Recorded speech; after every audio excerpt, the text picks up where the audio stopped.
अस्सलाम वालेकुम। पस पर्दा हक़ाइक़ सनसनी खेज़ इंकशाफ़ात प्रोग्राम बेनकाब में हूँ आपके साथ सफ़ान खान। पाकिस्तान भरपूर कोशिश कर रहा है कि IMF माहदे को सिक्योर कर सके। इस सिलसिले में हुकूमती मुख्तलिफ वज़रा भी कोशिशों में है। वज़ीर ख़जाना मुख्तलिफ बार राबित कर चुके हैं, मुख्तलिफ सफ़रा से उनकी मुलाकातें हुई हैं, वर्चुअल मीटिंग्स हुई हैं, जिन वर्चुअल मीटिंग्स में उनकी भरपूर कोशिश ये रही है कि वो IMF डील को सिक्योर कर सकें। उधर पाकिस्तान के वज़ीर आज़म कई बार कह चुके हैं कि वो पूरी भरपूर आखिरी हद तक कोशिश कर रहे हैं कि आइंदा आखिरी चंद रोज़ में IMF का मुआहदा तकमील तक पहुँच सके। इस सिलसिले में वो फ्रांस के अंदर IMF के MD से मीटिंग भी उनकी मुतवक्को है और साथ साथ हुकूमत का एक प्लान भी सामने आ चुका है जिसका नाम स्पेशल इन्वेस्टमेंट फैसिलिटेशन काउंसिल है।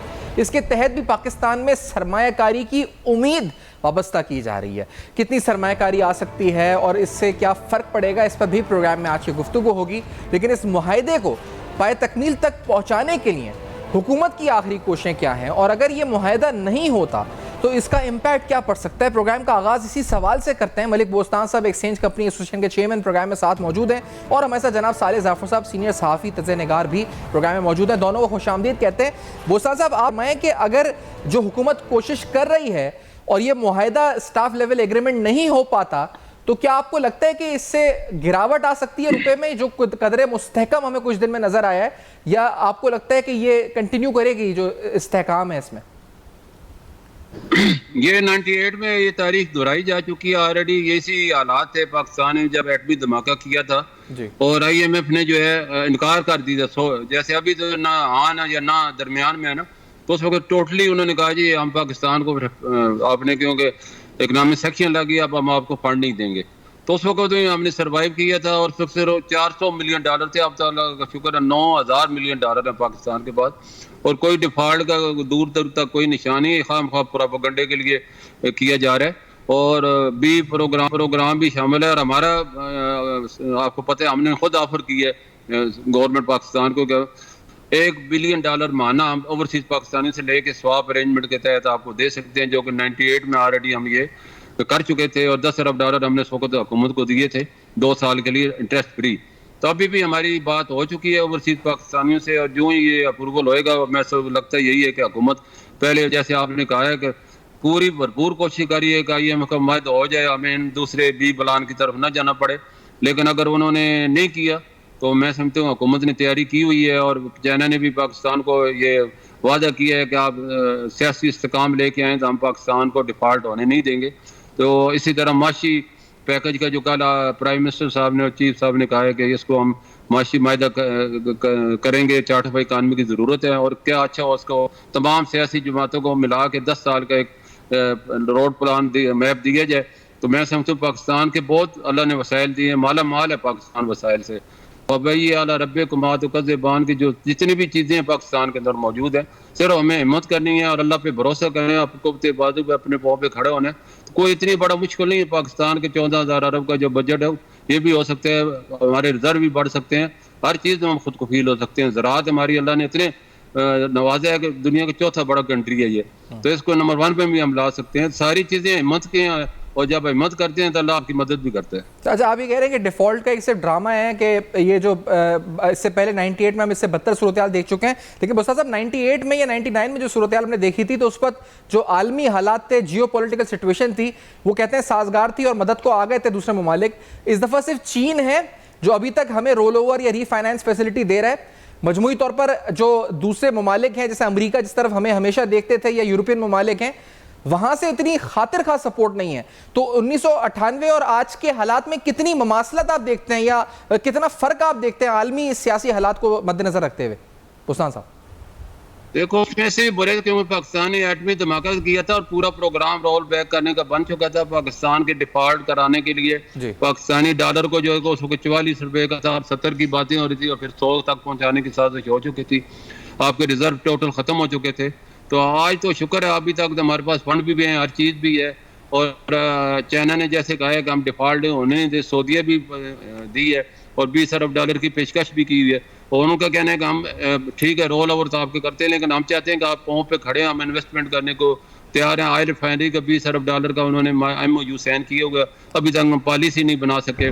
अरामको ने कहा है कि हम पूरी फंडिंग करेंगे। चाइना ने कहा है कि अगर अरामको आती है तो हम भी आकर ऑयल रिफाइनरी लगाएंगे। दुबई ने कहा हम भी लगाएंगे। तो सारी चीज़ें मौजूद हैं, सिर्फ पॉलिसी की कमी है, गुड मैनेजमेंट अगर हो जाती है और माशी पैकेज जैसे कि कल हुकूमत ने कहा है इसमें अमल होना शुरू हो जाता है, तो मैं समझता हूँ कॉन्फिडेंस बढ़ेगा। FDI जो कि $6 अरब था पाकिस्तान में डायरेक्ट इन्वेस्टमेंट का, वो देखो जीरो लेवल पे चले गए। तो ये चीज़ें तब भी होंगी जब आप अमन पे कायम करेंगे, गुड गवर्नेंस करें और मैदे को पूरा करेंगे माशी को। आप देखते हो एक गवर्नमेंट पॉलिसी लाती है FBR, और जब कोई उसके ऊपर कोई फैक्ट्री लगाता है या इन्वेस्टमेंट करता है तो वो पॉलिसी चेंज कर देते हैं, जिसकी वजह से FDI रुक गई और खुद पाकिस्तानी अपनी मिलें बाहर लेके जा रहे हैं सिर्फ FBR की बार बार टैक्सेशन करने की वजह से। अच्छा, तो मैं समझे जो भी टैक्स माशी पैकेज में तो 10 साल का टैक्स होना चाहिए। सही। अच्छा, ये तो माशी पैकेज वाली बात है, लेकिन ये बताएं कि आपको फिर लगता ही है कि अगर ये मुआहदा नहीं भी होता इन द नेक्स्ट 10 डेज, जो सवाल है वो यही अहम है कि लोगों के जहनों में कि क्या यहाँ से फिर रुपया और गिरेगा, नीचे आ जाएगा अगर ये मुआहदा नहीं होता, जिसके कभी इम्कान है कि नहीं होता, या फिर ये संभला लेगा यहाँ पर? आपको क्या लगता है inter bank open market moves हैं क्या रहेंगे आइंदा कुछ दिनों के अंदर? कोई बड़ा गिरावट या बड़ी इस वक्त डिस्टेबलाइज तो नहीं हो सकता ये रुपए की कदर के अंदर कुछ दिनों में आइंदा? नहीं, देखो इन हालात में जब आपके रिजर्व $4 अरब हैं, IMF आपको आपका नाम ही नहीं डाल रहा मीटिंग के लिए, और मुसलसल महीना मानू वाले गिरदान रखी हुई है, हुकूमत ने हर फैसला उनका कबूल कर लिया, प्राइम मिनिस्टर ने रिक्वेस्ट कर लिया, लेकिन वो उनका वही है मैं ना मानूं, और उनका रोज एक नया मुतालबा शैतान की आंत की तरह बढ़ता जा रहा है। तो उन्होंने तो पाकिस्तान को हुकूमत को दिन में तारे दिखा दिए, तो हमें अब इसमें अपने वसाइल से जो कुछ करना होगा हम कर सकते हैं, कोई इतना मुश्किल काम नहीं है। हमारे 1,20,00,000 पाकिस्तानी हैं, अगर वो अपना जो डायमंड कार्ड दिया है $50,000 वाला, बहुत आसान है, और इसमें $1 अरब माना इकट्ठे कर सकते हैं, कोई इतना बड़ा मुश्किल टारगेट नहीं है पाकिस्तान का। सही। तो इसका मतलब ये है कि फौरी तौर पे प्लान बी पे अमल होगा। आप कहते हैं आपने भी तजवीज़ दी हुई है, और इसके बाद यानी रुपये की कदर जो यही रहेगी। नहीं लगता आपको कि इसमें कोई बड़ी तब्दीली आने की कोई तवक्को हम नहीं कर सकते फिलहाल? देखो, मैं बोलूंगा या डार साहब बोलेंगे तो लोग से कहेंगे हम सर अपनी बस अपने मियां मिठू वाली बात है, ऐसी बात नहीं। हमारे ब्लूमबर्ग ने कहा है कि पाकिस्तानी रुपया बहुत ज्यादा अंडर वैल्यू है, उसकी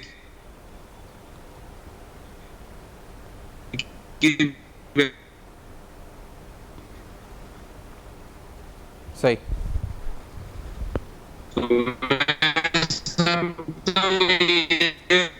सारी ₹80 और उसका देखें इंडिया का 82 है, बांग्लादेश का 95 है, तो हमारा पाकिस्तानी रुपया इतना ज्यादा क्यों गिर चुका है कि हम खुद अपने आप को गिरा रहे हैं।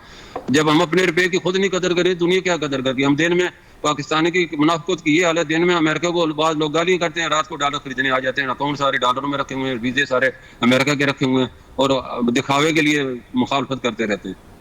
तो ये तो आप समझते हैं कि हमारे पास रिसोर्सेज भी हैं, सब कुछ है, और हम ये आप नहीं समझते कि ना हो IMF का प्रोग्राम तो हमें कोई ज़्यादा नुकसान नहीं आएगा? साले ज़फ़र साहब, कोशिशें क्या हो रही हैं सिफारती सतह पर, क्यू ब्लॉक में? क्या वज़ीर आज़म, वज़ीर ख़जाना की कौन से सुफरा, किन किन से मुलाकात, सफ़ीरों से क्या हो रहा है आखिरकार इस सिक्योर करने के लिए इस प्रोग्राम को? किसको टेलीफोन किए जा रहे हैं? क्या आखिरी हद तक कोशिशें हो रही हैं हुकूमत की तरफ से? साले ज़फ़र साहब देखिए जी, प्राइम मिनिस्टर आज गए हैं पेरिस, और पेरिस में वहाँ पर IMF के लोग भी होंगे, वहाँ पे वर्ल्ड बैंक के लोग भी होंगे, और ख़ुद फ्रेंच प्रेसिडेंट जो हैं वो बड़े इन्फ्लुएंशियल हैं IMF के मामलात में। यकीनन ये सब्जेक्ट जो है वहाँ शहबाज शरीफ टेकअप करेंगे और उनसे बात करेंगे, क्योंकि दिन बीच में रह गए हैं 6-7, तो इन दिनों में अगर ये बात मटीरियलाइज होती है तो ठीक है, वरना तो इसके मुझे इम्कानात कुछ ज़्यादा रोशन दिखाई नहीं दे रहे। इसहाक डार साहब ने यहाँ पर ब्रिटिश हाई कमिश्नर से मुलाकात की है, एक्टिंग ब्रिटिश हाई कमिश्नर से मुलाकात की है, आज उन्होंने अमेरिकन सफ़ीर से मुलाकात की है। लेकिन ये सफ़ीरों और हाई कमिश्नर से मुलाकातों की अपनी जगह एक अहमियत है और उसका असर है, और उसमें भी पैगाम रसानी होती है। लेकिन मसला यह है कि गवर्नमेंट्स की पॉलिसी क्या है। इस वक्त IMF के ऊपर जो ज़्यादा असर और रसूख रखने वाले मुल्क हैं, बिलखुसूस अमेरिका का जो एटीट्यूड है वो जो है वो उसको समझने की ज़रूरत है। अमेरिका का इस वक्त प्रॉब्लम दुनिया में सबसे बड़ा चाइना है, और जब तक चाइना के साथ उसके मामलात में ये बिगाड़ रहेगा, और अब जब तक हम चाइना के साथ हम नवा रहेंगे, और जब तक चाइना के साथ हम अपने रवायती तल्लुकात को बरकरार रखेंगे, तो अमेरिका की तरफ से इस तरह की कोई हमारे लिए कुशादगी, हमारे लिए कोई सहूलत, हमारे लिए कोई आसानी का पैदा करना, मुझे इसके इम्कानात ज़्यादा दिखाई नहीं दे रहे। लिहाजा हमें इसमें जिस तरह ये बोस्तान सा फरमा रहे थे, हमें मायूस होने की ज़रूरत नहीं है। पाकिस्तान के पास तो अब भी इस वक्त $4 बिलियन के मौजूद है ज़र मुबादला। लेकिन मैं आपको याद कराता हूँ कि जब इंडिया में प्राइम मिनिस्टर मनमोहन सिंह आए थे और वहाँ पर इंडिया के जो रिज़र्व थे, जो फॉरेन रिज़र्व थे, वो ज़ीरो हो गए थे। लेकिन इसके बावजूद उनकी हुकूमत ने, और मनमोहन सिंह एक इंटेलिजेंट फिनांस मैनेजर हैं, तो उन्होंने फिर इंडिया की इकॉनमी को दोबारा उठाया और आज आपके सामने है कि इंडिया के हालात काफ़ी बेहतर हो गए हैं। तो मैं जैसे अभी आपकी खिदमत में अर्ज़ कर रहा था कि हमें IMF के बग़ैर अब सोचना चाहिए और हमें IMF की जो 9th रिव्यू है उसके लिए अब हमें फ़िक्र करने की ज़रूरत नहीं है। जब IMF देखेगा कि हमने अपने आप को स्टेबल कर लिया है, हमने अपने आप को संभाल लिया है, तो वो IMF यकीनन आपसे दोबारा रुजू करेगा। लेकिन आप उसके लिए आपको कुछ इंतज़ार करना पड़ेगा, और जब तक आप इंतज़ार करते हैं, आप हमें ज़रूरत इस बात की है कि हम अपने जो दूसरे वसाइल हैं, हमारे जो दूसरे दोस्त हैं, हम उनसे दस्ते ताउन तलब करें और उनकी मदद से अपनी इकॉनमी को बेहतर बनाने की कोशिश करें। मैं यहाँ पर अर्ज़ करना चाहता हूँ कि पाकिस्तान में 4.25 साल की जो 1 साल पहले तक हुकूमत थी, उसने पाकिस्तान के लिए इतनी तबाही और बर्बादी कर दी है कि अब उसके हमारे लिए अपने जो रवायती दोस्त हैं उनसे भी मदद हासिल करने में मुश्किलात का सामना है। लेकिन अल्लाह करीम का हमें शुक्र अदा करना चाहिए कि पिछले साल सवा साल में जो एफ़र्ट्स हुई हैं उनका कोई अच्छा फ्रूट सामने आ रहा है। चाइना तो सारी दुनिया को पता चल गया है कि चाइना ने पाकिस्तान को संभाला दिया है, और उसमें चाइना ने इस पाकिस्तान को एश्योर कराया है कि आप अपने मामलात को दुरुस्त समझ पर लाएं, हम आपकी सपोर्ट करेंगे। सऊदी अरेबिया भी अब वो जो खफगी चल रही थी, मैं समझता हूँ कि वो खफगी अब बड़े हद तक ख़त्म हो गई है। यही वजह कि सऊदी अरब से भी अब ठंडी और मुअत्तर हवाएं आना शुरू हो गई हैं। UAE ने भी हमारा हाथ पकड़ने का इरादा ज़ाहिर किया है। कतर से भी हमें कुछ ना कुछ मदद मिलेगी, और अब रिसेंटली हमने रशिया के साथ भी अपने राह रस्म को बेहतर किया है। तो मुझे इस बात का यकीन वासिक है कि इंशाअल्लाह ताला ये कोशिशें रंग लाएंगी। बस ये मसला ये है कि इस हुकूमत के बारे में कहा यह जा रहा है कि इसके पास 2-2.25 महीने का वक्त है। वक्त कम रहेगा। मैं समझता हूँ कि इस आस्पेक्ट को जिस कदर जल्द मुमकिन हो क्लियर करना चाहिए, क्योंकि ये हालात ऐसे नहीं हैं कि आप मुल्क में एक बहुत बड़ी धमा चौकड़ी मचाएं। मेरा मुराद यह है कि आप इलेक्शन ठीक है, कॉन्स्टिट्यूशन में इसकी एक पाबंदी है, इलेक्शन एक शायद सियासी ज़रूरत भी है, लेकिन इलेक्शन बज़ाते ख़ुद कोई मकसद नहीं है। इलेक्शन के ज़रिए से हमने इस्तेहकाम का मकसद हासिल करना है। हमने एक ऐसी हुकूमत कायम करनी है जो मुल्क को इस्तेहकाम दे सके। लेकिन अब तक जो कराइन से पता चलता है कि ऐसी हुकूमत का वजूद फौरी तौर पर अगर 2 महीने के बाद आप इलेक्शन की बात करना शुरू करेंगे तो मुझे उसके इम्कानात दिखाई नहीं देते। तो इसलिए इसका कोई ना कोई इनको अजाले की कोई सूरत निकालनी पड़ेगी। और ये जो कल इकनॉमिक काउंसिल बनाई गई है जी। और जो स्पेशल अच्छा सारे साहब इस पे काउंसिल पे बात करेंगे। जो आपने भी कहा कि दोस्त ममालिक से हमारे ताल्लुकात जो हैं वो बेहतर हुए हैं, और मलिक बुरहान साहब भी कह रहे हैं कि ये हमें उम्मीद है कि हम निकल जाएंगे इस बहरान से।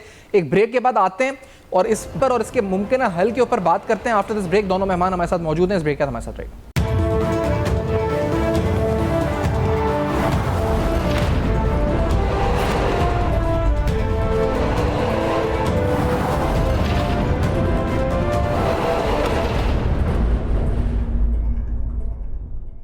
Welcome back. आप देख रहे हैं बेनकाब, और बेनकाब में आज मुल्की माशी सूरत हाल, सियासी सूरत हाल, यकीनी तौर पर जो बदलती हुई सूरत हाल है इस पर भी गुफ्तगू कर रहे हैं।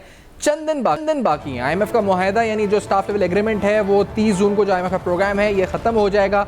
पाकिस्तान को अब तक इसमें जो मजमूई तौर पर टोटल रकम है उसका कुछ ही हिस्सा मिल चुका है। ये तमाम रकम जो पाकिस्तान को नहीं मिली ये इसके बाद लैप्स कर जाएगी। न सिर्फ इसका ये नुकसान है बल्कि दीगर मल्टीलैटरल ऑर्गेनाइजेशन से पाकिस्तान को जो कर्जे मिल रहे थे वो भी तखमीनों से कम है। कहा यह जाता है कि जब IMF आपको पैसा ना दे तो इसका इम्पैक्ट दूसरी जो एजेंसीज हैं, दूसरी ऑर्गेनाइजेशंस हैं, उन पर भी पड़ता है और वो भी आपको कर्जा देने से हिचकिचाती हैं और फिर आपकी क्रेडिट रेटिंग्स पर भी इसका इम्पैक्ट आता हुआ नजर आता है। मौजूदा बहरान, जिस तरह भी हम बात हो रही थी कि 1998 में शायद इससे बुरा बहरान हम फेस कर चुके हैं, लेकिन अब कुछ हल की बात हो रही है, कोई प्लान बी की बात हो रही है, कुछ ममालिक का जिक्र हो रहा है जिनके जरिए हम इस बहरान से निकल सकते हैं। और कितनी हकीकी मायनों में ये सपोर्ट या वो सपोर्ट जो रेमिटेंसेस से पाकिस्तानियों को आ सकती है, इस पर कितनी हकीकी मायनों पर हम एतबार कर सकते हैं, कितनी मोतबर है, ये भी प्रोग्राम में जानते हैं। मलिक हुसैन साहब, एक बात बात है, आपने भी जिक्र किया, ब्लूमबर्ग ने भी 240 244 का रेट, इसहाकदार साहब ने कहा कि रेट इतना ही था, मैं 200 के करीब लेकर आ गया था, मैं मुल्क से बाहर गया, एकदम पीछे ये मामला हुआ कि रेट बढ़ गया। तो ये क्या कोई माफिया एक्टिव होता है? ये कौन कार्रवाई करता है कि जब एक चीज का रेट 240 है और वो 300 से ऊपर चली जाए? तो क्या इन लोगों का हिसाब किताब, अकाउंटेबिलिटी होगी? कौन लोग हैं, किस तरह बढ़ता है ये? कोई माफिया एक्टिव होता है? वजीर खजाना किस तरफ इशारा कर रहे हैं, ये अवाम को बताएं बोस्तान साहब। देखो, ये हमारी पॉलिसी है जो कि नाकस पॉलिसियों की वजह से हुआ है, कोई माफिया नहीं है इसमें। अभी हमारे जो कंटेनर 7,000 आए थे, उसमें $4 अरब का सामान था जो कि बगैर एलसी के आ गया था। जब आप एलसी खोलते हैं तो आपको पता होता है बैंकों के इतने में डॉलर है, इतने में, बगैर एलसी के आप मंगा के सर पे सवार हो जाएंगे, तो फिर यही नतीजे निकले जो निकले। और उसके बाद $4 अरब का आपके रिजर्व में, $4 अरब के आपके कंटेनर आके खड़े हैं, उनके $3,000 पर डे उनका आपको किराया पड़ रहा है। इतने का सामान ही जितना किराया आप डैमरेज आपको देना पड़ेगा, उन शिपिंग कंपनी के अलग आपके ऊपर ड्यू खड़े हो गए। तो ये चीज को देखते हुए हुकूमत ने, आपको पता है इन इम्पोर्टरों ने बड़े माफिया बन चुके हैं इनमें बाद लोग, और उन्होंने बड़ा शोर मचाया कि हमारा बड़ा नुकसान हो रहा है। तो ये नहीं सोचा कि हमने पाकिस्तान की मैशियत में रुपए में छुरा घूम दी है। तो आपके ये $4 अरब इतने भारी हैं कि इस वक्त 98 में इतने भारी नहीं थे। तो अभी हमें हुकूमत ने मजबूर होकर इनके आखिर के इनको डेफर पेमेंट की, और आपने बोला जब सेल्फ अरेंजमेंट के तहत डॉलर, आप सेल्फ इनके कोई बाग तो लगे नहीं कि डॉलर तोड़ के लाएंगे। इन्होंने हवाले मार्केट से और ब्लैक मार्केट से खरीदना शुरू कर दिया, जिसकी वजह से इंटर बैंक और फ्री मार्केट का रेट आपके सामने 35 रुपए का फर्क था। और हमने उसी चीज को देखते हुए क्रेडिट कार्ड की पेमेंट जो इंटर बैंक में किया ताकि तो फर्क कम हो। आज अल्लाह का शुक्र है $4 का फर्क रह गया। तो अब इससे वर्कर रेमिटेंस भी बढ़ेगी, जो कि सारी की सारी उधर तकरीबन 50% कन्वर्ट हो चुकी थी ब्लैक मार्केट में। तो हमारा नैरो हो जाने से हमारी वर्कर रेमिटेंस भी बढ़ेगी। और डायमंड कार्ड की वजह से इंसेंटिव बहुत अच्छा दिया, ग्रेटेस्ट पासपोर्ट का दिया, 2% ड्यूटी माफ की है, और बहुत सी चीजें अलग काउंटर बनाए जाएंगे होल्डर के लिए, डायमंड कार्ड होल्डर के। तो कोई इतना बड़ा, मुझे अपने कौम से और खास और पाकिस्तानी से बड़ा यकीन है पूरी कौम को, मुल्क को, जब भी हमने पुकारा है। और ये कोई इतना बड़ा अमाउंट नहीं है, $1-2 अरब महीने के देना उनके लिए कोई इतनी बड़ी बात नहीं है। वो देंगे और पाकिस्तान इस क्राइसिस से इंशाल्लाह निकल आएगा, बशर्ते कि हुकूमत डायमंड कार्ड को, मैं समझता हूँ 1 महीने के अंदर इसको अजरा इसका शुरू कर दे। तो आपको क्या लगता है, अभी इसमें कोई रुकावट है, कोई खलल है, कहीं से कोई तहफ़्फ़ुज़ात हैं इस आइडिया को लेकर, या ये मंजूर हो चुका है, ये तमाम मराहिल से गुजर चुका है ये आइडिया, ये कार्ड वाला जो आप कह रहे हैं? देखिए, ये ख्याल है, ख्याल को अमली जमाना बनाने के लिए आपको कानून के साथ आपको काउंटर बनाने हैं, ऐप बनानी है, रजिस्टर्ड करना है, लोगों को बड़ा वर्क की जरूरत है। होम वर्क तो किया नहीं आपने, ऐलान तो कर दिया, लेकिन कोई इतना बड़ा वर्क भी नहीं। आज का डिजिटल दौर है, ऐप बनाए या पोर्टल बनाए, लोग अपने $50,000 का एविडेंस दें रोशन डिजिटल की तरह, और उसी वक्त उनको क्रेडिट कार्ड, उनके काउंटर बन जाए, इमिग्रेशन काउंटर, कस्टम काउंटर, सफारत खानों में हर जगह उनको VIP का स्टेटस मिलेगा। इस स्टेटस को हासिल करने के लिए हर पाकिस्तानी दौड़ इसमें शामिल हो जाएगा। अच्छा, और बोस्तान साहब ये बताएं कि $1,00,000 तक की जो इन्होंने सेक्शन 111 क्लॉज 4 है इनकम टैक्स ऑर्डिनेंस का, जो बजट में इन्होंने फाइनेंस बिल में अमेंड किया था, और उन्होंने कहा कि हमने जो पहले रुपयों के ऊपर था उसको हमने डॉलराइज कर दिया $1,00,000 तक का। IMF ने इस पे एतराज़ात रख दिए और उन्होंने कहा कि आप इसको हटाएं और इससे जो है मनी लॉन्ड्रिंग और दीगर खदशात जन्म ले सकते हैं। कुछ लोगों ने इसे कहा कि फैटफ में कंसर्न हो सकती है। आपके नज़दीक क्या ये हुकूमती जो हुकूमत ने काम किया, ये दुरुस्त था? इससे कोई मसले होंगे IMF या फैटफ के हवाले से, या नहीं होंगे मसले? क्या लगता है आपको, फायदा है या नुकसान है इससे? दुरुस्त था और बिल्कुल परफेक्ट था और बर वक्त था, जरूरत था, और पहले हो चुके हैं। पहले भी $1,00,000 था, उस वक्त रुपया जो है 54 का था, तो उसमें लगे उस वक्त $1,00,000 बन जाता था। अब जब डॉलर 300 हो गए तो वो डॉलर तो 1,00,000 ही है, बंद होता अगर आज 50 का दोबारा हो जाए, तो इसलिए उसने 50,000 होगी उसकी वैल्यू गिर के, तो पाकिस्तानी रुपए में करते हैं। तो उन्होंने दोबारा कि हमारे बिजनेसमैन की लोगों की ये जरूरत थी, वो कहते हैं हमारे अजीज दोस्त रिश्तेदार बाहर रहते हैं, तो आप इसको जब, हालांकि वो तो बैंकिंग चैनल से आते हैं, ये इन लोगों को पता नहीं, हमारे लोग खुद बात, उनको पूरी बात का पता नहीं, बात का पतंगड़ बना देते हैं और खाम खा अपने डडोरा पीटते हैं, अपने कपड़े उतार के लोगों को दिखाते हैं। तो ये कोई लीगल चैनल से आता है भाई, जो बैंक भेजता है वो सारे प्रोसेस करके भेजता है। हम तो रिसीवर हैं, हमें क्या जरूरत है इसकी पूछने की? भाई हमारा तो जो बैंक का काम है जो भेज रहे हैं, तो ये खाम खा बस मीडिया में एक सोच छोड़ा हुआ है। इसका कोई, ये बिल्कुल लीगल पैसे है और पाकिस्तान की जरूरत है। हम बेवकूफ़ी करते हैं जो इस तरह के फैसले करके अपने दरवाजे बंद कर देते हैं। अच्छा, और तो आप ये लीगल चांस हो रहा है। सालिद ज़फ़र साहब, आप बताइएगा कि आप स्पेशल इन्वेस्टमेंट फैसिलिटेशन काउंसिल जो बनाई गई है, ये काउंसिल क्या कारामद साबित होगी? वादे इन्वेस्टमेंट के पहले भी होते रहे हैं, MOU साइन हुए, मिच्योर नहीं होते। ये 2 ममालिक मदद को तो आते हैं, लेकिन ये इमदाद फाइनलाइज नहीं हो पाती, कहीं ना कहीं लीगल हर्डल्स, ब्यूरोक्रेटिक हर्डल्स आ जाते हैं। ये कितना उम्मीद अफजा इकदाम है जो सामने आया है, कल जो ऐलान हुआ है, आपको इससे उम्मीद है कोई? सारे ज़फ़र साहब,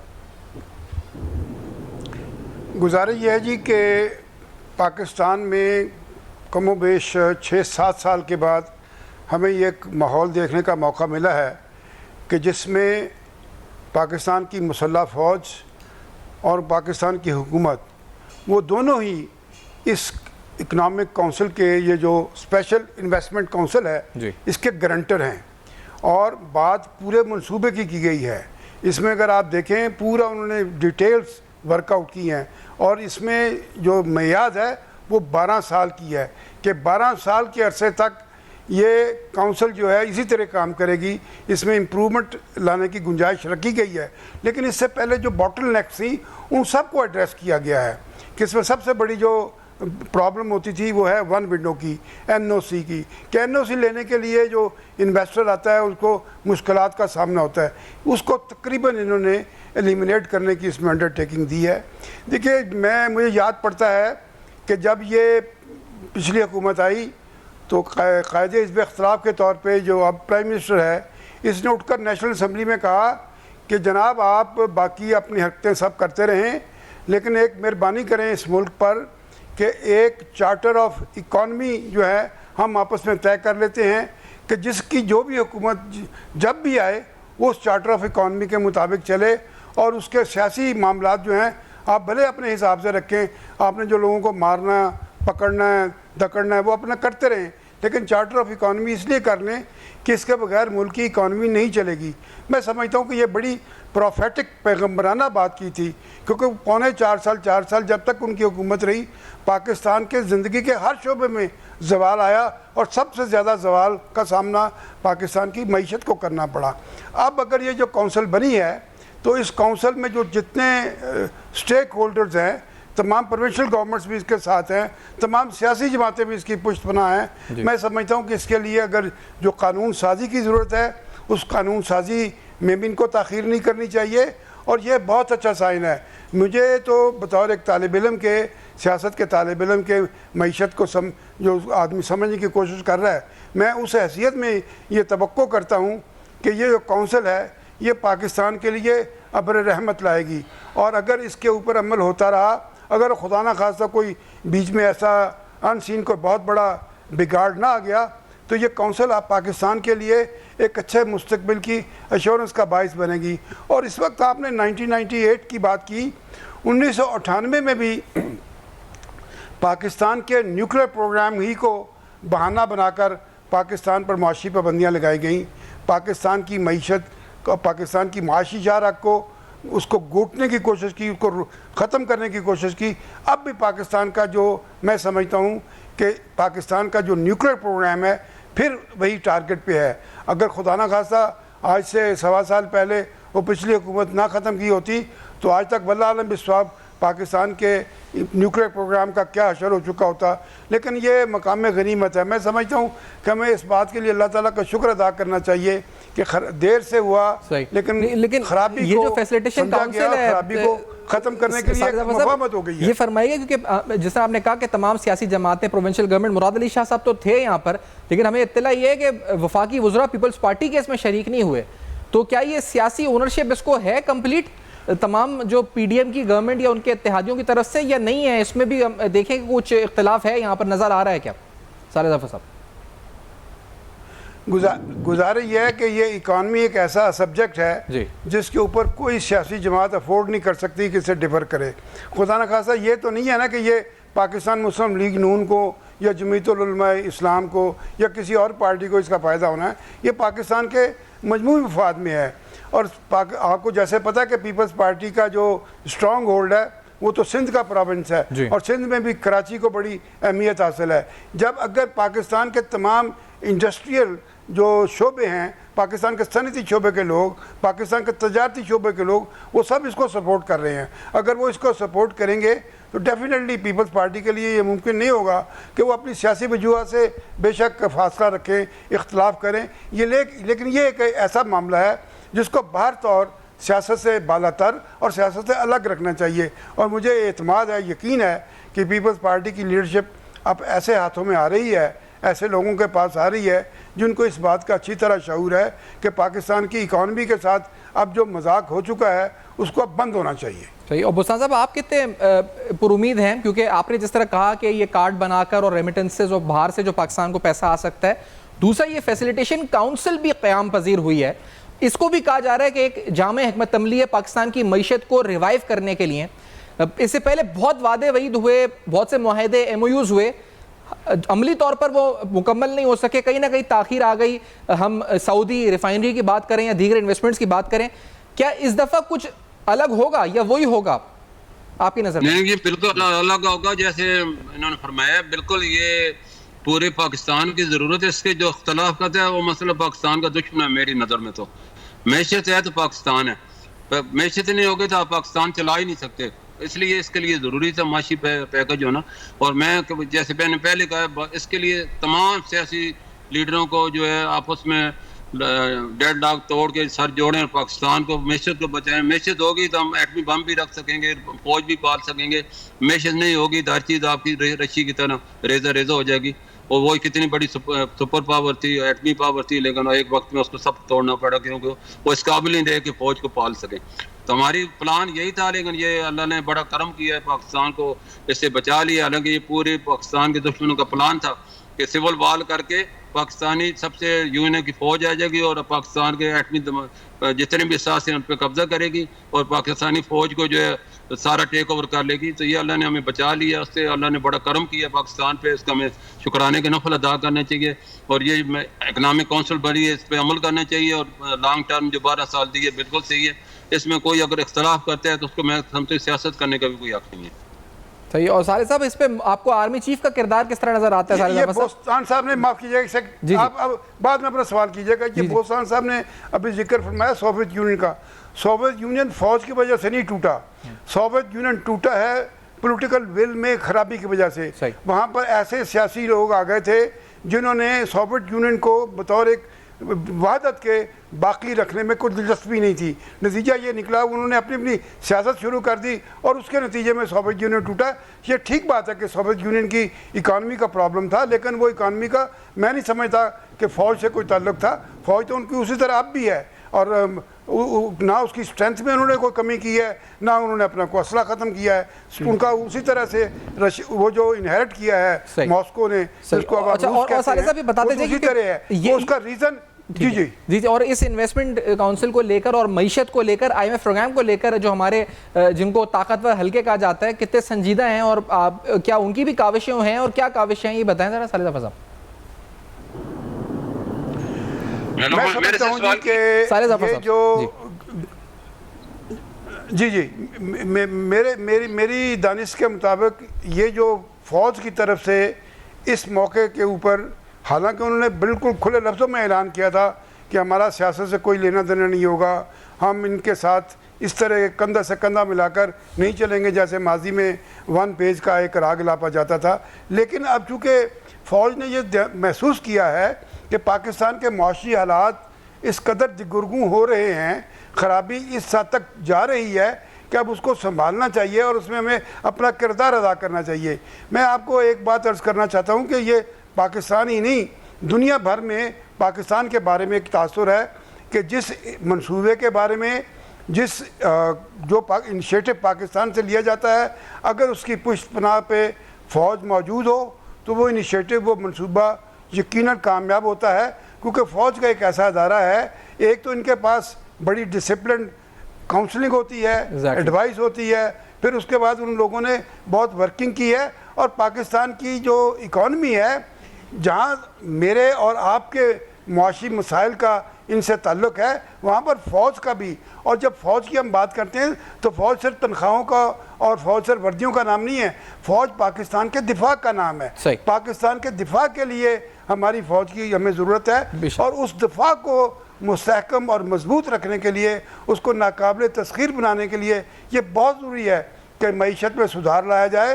पिछले 3.25 साल की जो हुकूमत थी, फ़ौज वाले ये दबे लफ्ज़ों में कहते थे कि आप इकॉनमी के साथ क्या कर रहे हैं, क्योंकि वक्त सामने पहुंच रहे हैं, मैं एक इस तरह का था। मैं बहुत शुक्रिया सर आपका अदा करूँगा कि हमारा वक्त इख्तिताम पे पहुँचा, आपका अहम नुक्ते इस हवाले से आया और इसी तरह मलिक बुरसान साहब की अहम बातें गुफ्तगू में सामने आई और जो पाकिस्तान की माशी सूरत हाल है, IMF प्रोग्राम है, इसकी बहाली मुमकिन है या नहीं है, हुकूमत की सिफारती सियासी माशी कोशिशें क्या हैं, सिर्फ समराइज़ करेंगे इस गुफ्तगू का आफ्टर ब्रेक। मेहमानों का यहाँ शुक्रिया अदा करते हैं, अपना एक ब्रेक के बाद आपके साथ कुछ बात करते हैं।